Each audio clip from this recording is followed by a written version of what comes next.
Welcome, friends, to the latest edition of Economic Update, a weekly program devoted to the economic dimensions of our lives: jobs, debts, incomes, ours, those looming down the road, those facing our children.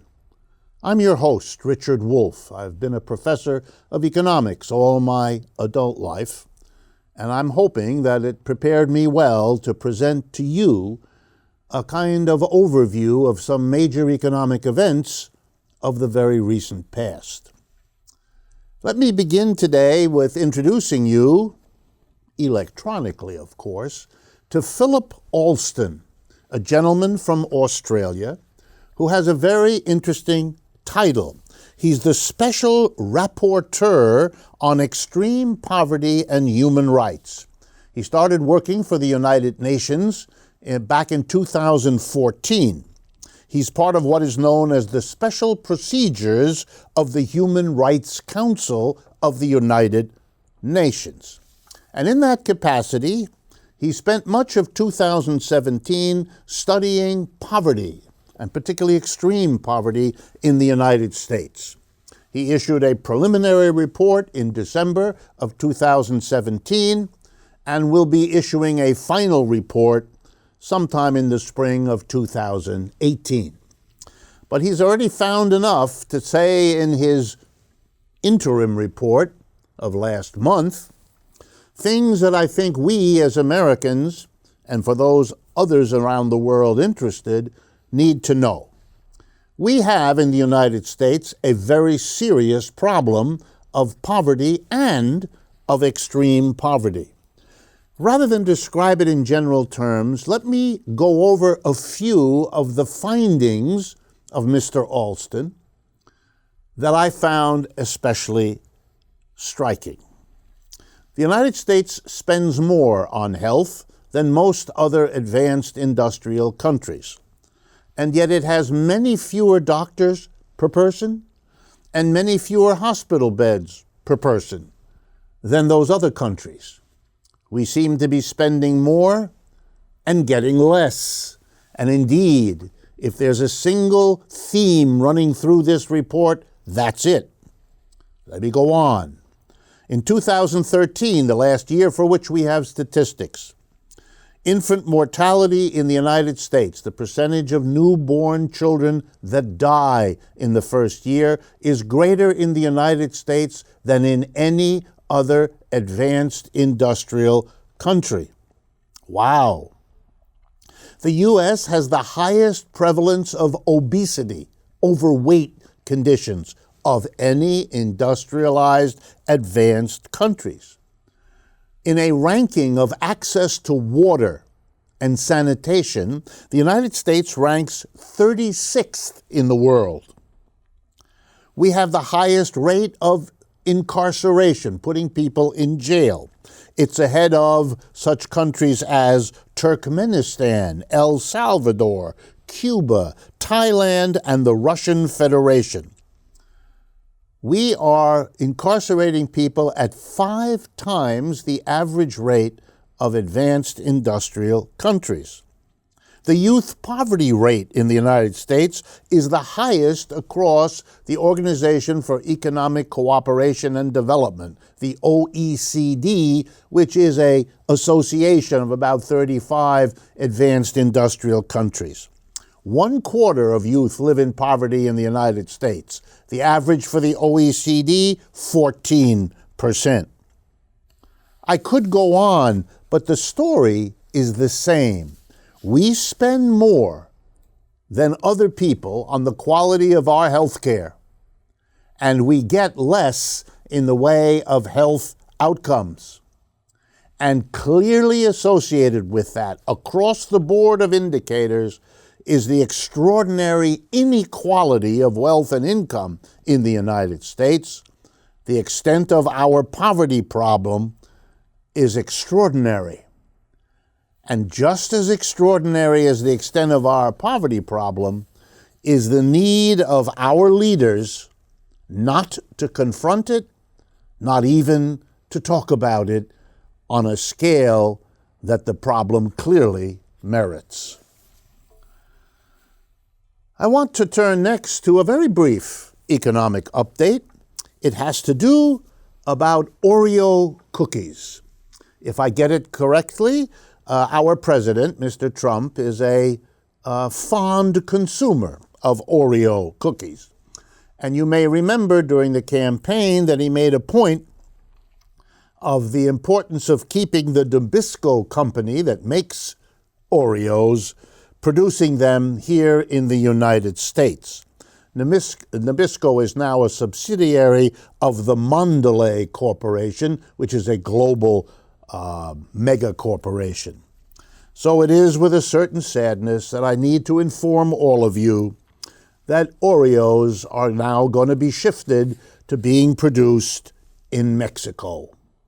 Turns out when all of the television lights are turned off and the reporters aren't paying attention, the promises of jobs staying here turn out not to work out so well in the months that follow. There is nothing unique about Oreo cookies.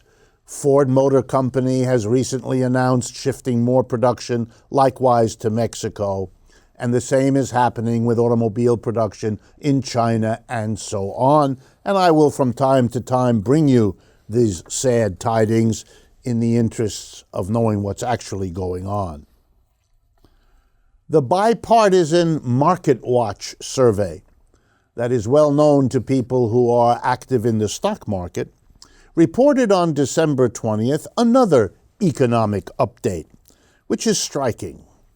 1 in 5 American households, according to Market Watch, has zero or negative net worth. Let me explain what that means. You can add up what a person or a family owns: the home, the car, personal belongings, savings accounts, everything. You can add it up and call that assets. And you can subtract from that amount that a person or a household has their debts. And what you get when you subtract the debts from the assets is what we call net worth. How much money, how much value, the monetary value of what you have minus what you owe to somebody else. 1 in 5 Americans have zero net worth. That is, when you subtract their debts, nothing's left from their assets, or negative. And what does that mean? It means that your debts are greater than their assets. That's a condition which means if you had to pay all your debts, you wouldn't have enough wealth to your name. Home, land, property, business, whatever. You wouldn't have enough to pay off your debts.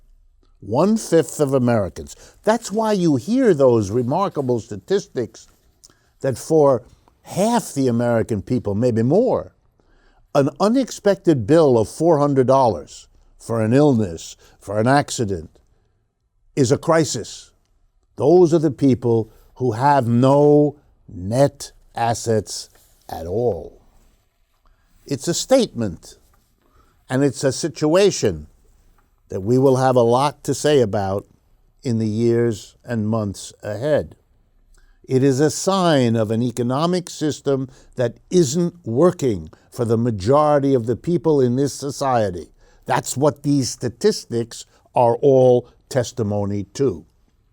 But when I say it isn't working for the majority of people, I need also to remind you that it is working for some of the people. And here I recently saw a statistic, also carried by that same Market Watch story and by Market Watch as a investor service, that did an interesting thing. It added up the net worth of the 25 richest individuals in the United States. These include Bill Gates from Microsoft, Jeff Bezos from Amazon, and Mark Zuckerberg of Facebook. They are among, these 3 gentlemen, among the 25 richest. Now hold on to your hats. These 3 men together own with the 25, the top richest 25, $1 trillion in combined assets. These 25, therefore, hold more wealth than the bottom 56% of the American people. In simplest terms, the 25 richest people in America have more wealth together than the majority of the American people. That's a level of inequality that boggles the mind, and that shapes almost everything else one can say about American society and culture. And it stands as a screaming criticism of an economic system that would distribute its output that we all help to produce in such an unequal way. As if to drive the point home that things could be different, my next update has to do with Germany, and Germany is going to be figuring more than once today. Germany made a commitment some years ago to sign off on nuclear energy. Won't do it. The aftermath of the Fukushima disaster in Japan provoked such a revulsion in Germany that they swore off, and Mrs. Merkel, their leader, went along with the mass feeling, not for Germany, no nuclear power to be produced here. And they're also a leader in shifting away from fossil fuels as the source of their energy, preferring wind and sun and so forth, natural forms of energy. So successful have the Germans been in providing energy production even to the individual household through solar panels, through wind farms, and so on, that over the last year, 2017, repeatedly in Germany, the price of electricity was negative. Let me explain. That means on a particular day, or maybe even for a particular week, the utility companies pay you to use electricity, not the other way around. That's what a negative price means. So much energy is being produced, not nuclear and not fossil fuel, that they have more than they need and can provide a rebate to people to use it when it's available in abundance and get paid for doing so, and thereby save from having to use it when it is costly and has a positive price. Remarkable, something, of course, that could and should be studied in other countries. Next economic update's also about Germany. But here it's kind of the other side of a capitalist economy. Not the efficiencies it does achieve, but the inefficiency that is so basic to it. Germany, like many other capitalist countries, including the United States, Britain, and many others, has been delivering a disproportionate amount of its increase in wealth to the richest people at the top of the society. It's not as unequal as the United States, or Britain for that matter, but it is moving in that direction. And that has got the working class, highly organized in Germany, very angry, resentful. They've absorbed this inequality. It is getting worse, and they've decided to put a stop to it. Starting on January 8th, the largest union in Germany, IG Metall is the name of this union. It has 3.9 million members in Germany. They've started on January 8th a series of rolling short strikes. Before it's over, in the very first week, they expect over 700,000 German workers will walk off the job for longer or shorter periods of time. What are they demanding? Three things. First, an increase in wages. An increase in wages specifically and openly defended on the grounds that it is intended to reduce the inequality between the top 5 or 10% on the one hand and everybody else in Germany. The second demand of the strikes may strike you as even more bold. They're demanding a 28-hour work week for people who have responsibilities at home, children under the age of 15, elderly folks they're responsible for, sick people that they're responsible for, and certain other kinds of workers under special stress or having odd shifts of work. They should be reduced. And here's the argument. Productivity has grown in Germany. Workers have been better trained. Workers have been working harder. Workers have been working more intensely. And the result is growing productivity, and the workers want to share in the benefits of that productivity, partly by higher wages and partly by lower working hours, so there's a better balance, as they put it in Germany, between work and the rest of life. Among the companies being struck, Volkswagen, Porsche, Bombardier, Otis Elevator. When it's over, 143 firms will experience the strike because the third goal of the German unions, an old one for them, is to say what we do as unions is for all the working class. We want the work week for everyone to be reduced. We want wages for everyone to be made higher so that the inequality in the society is reduced. Notice it's unions whose demands are for social change, economy-wide change, not just changes for their members, but for the society as a whole. And the German unions then can make the claim, as they do, that they are a social force that the vast majority have working for them, the only real, serious counterweight to the power of the large corporations. And it should make all of us wonder what it means if a society doesn't have a labor movement organized that well, militant in that way, committed to these larger social changes. It's an important question that I leave with you for your answers. Before continuing with my updates, I want to remind you that we maintain 2 websites that are full of this sort of information and that provide you with many kinds of services. Both websites are available 24/7 at no charge whatsoever, ever. The first one is Democracy at Work, all one word, democracyatwork.info. And the second one is rdwolf, with 2 F's, .com. democracyatwork.info, rdwolf.com. Through those websites, you could communicate to us what you like and don't about this program, what you'd like us to cover. We look at all of these emails. You go to these websites, very easy to do. Likewise, you can follow us with a click of the mouse on Facebook and Twitter and Instagram. We maintain these websites and indeed our social media contacts in order to have you partner with us.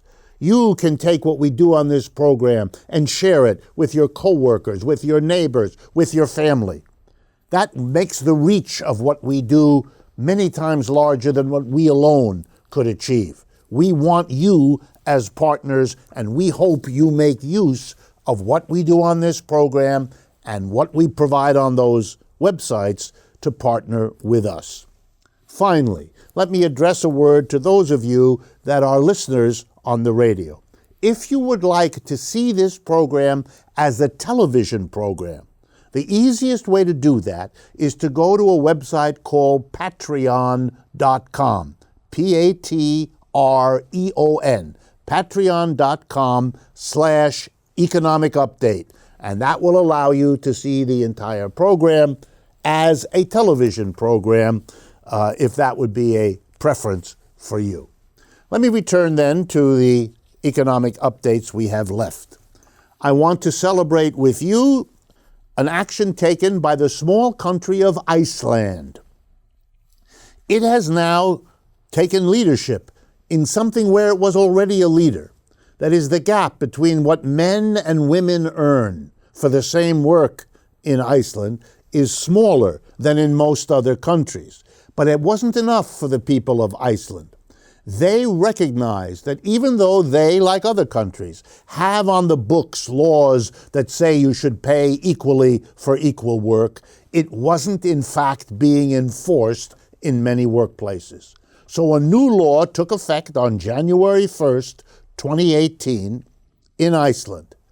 Every enterprise with 25 or more employees must be annually certified by the government, which is going to come in and review statistics of the firm as to who is getting paid, how much money for what kind of work, to prove, which each firm has to do, that it is paying men and women equally for equivalent or equal work.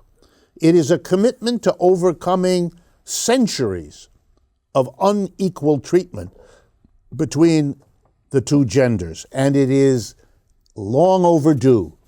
And it's a recognition that merely passing a law without making sure it gets enforced is leaving to the market forces what in fact the market forces have done, which is to maintain inequality of pay, even when a majority of people pass even the laws that make that illegal. Iceland is taking the next logical step, and it is something worth noting. The next economic update is a theme I return to because it literally cannot be said too often. We are told from our highest officials on down that we are experiencing an economic recovery. The mythology goes like this. Back in 2008, we had a crash, second worst crash in the history of capitalism, exceeded only by the Great Depression of the 1930s. It was really bad in 2008, 9, even into early 2010, but since then, here we go, we've been on a recovery. Well, the truth of it is, not so much of a recovery. Depending on how you look at the economy, you don't see a recovery at all. And it is important to point out that yes, some folks are recovering, but others are not even close. And here's a statistic not to lose sight of. The median net worth of American families, here's what that means. 50% of American families do better than what I'm about to describe, 50% do worse. In 2007, the median net worth of an American family, the assets it had minus the debts it also had, worked out to $120,000 per family in the middle. Half did better, half did worse. Fast forward to 2016, the last year for which we have comprehensive numbers. What was the median net worth of an American family these 7-8 years after the great crash? The answer, $78,000. Notice the drop. Median $120,000 in 2007, $78,000. That's not a small drop. That's a catastrophic drop in the wealth, assets minus debts, that an American family had. To which the only honest answer or response would be, what recovery, with a big question mark. The last update we have time for has to do with a situation in Canada, but it is applicable to capitalism everywhere. The largest fast food chain in Canada is called Tim Hortons. Started out as a coffee shop, but is now into many different kinds of food. And in the province of Ontario, the minimum wage was raised recently to $14 an hour this year and $15 next year. And how did the Tim Hortons restaurants respond? Well, they responded basically by sabotaging the whole point and purpose of the law. Here's what they did, many of them, not all. They cut the paid breaks that they had given to their workers. They made the company share of the health insurance fees go down, and the workers had to pay more. In other words, they took away from the workers as much as the rising minimum wage gave to those workers. Since the whole point of the legislation was to improve the lives of the workers, to make those at the bottom of the income distribution not as bad off as they had been, what these companies were doing was to literally sabotage the law. What is the point here? Well, let me read to you one statement that was made by one of the companies involved. Quote, "Unfortunately, when wages rise at such a fast pace, we cannot raise our prices at the same rate to affect the costs, to offset the costs, and something has to give." I love that. Something has to give. Yes. You know what has to give? Profits. Those incomes, the profits, that go to a small minority of the people have to be reduced so that what you pay to the vast majority of the people is not as miserly as it has been. No mystery, no difficult problem, no quotation needed. Do the right thing or admit that this is an economic system that puts most of the cards in the hands of the employers who do not hesitate to use them to get around what a majority of people and their political representatives have decided to do in the way of raising the minimum wage. Same thing happens in the United States and is a shocking reminder that the system is the problem, and passing laws is never, in the end, an adequate way to change how this system has worked, continues to work, and is driven to work by the very mechanisms of profit and competition. We've come to the end of the first half of Economic Update. Please stay with us. We will be right back.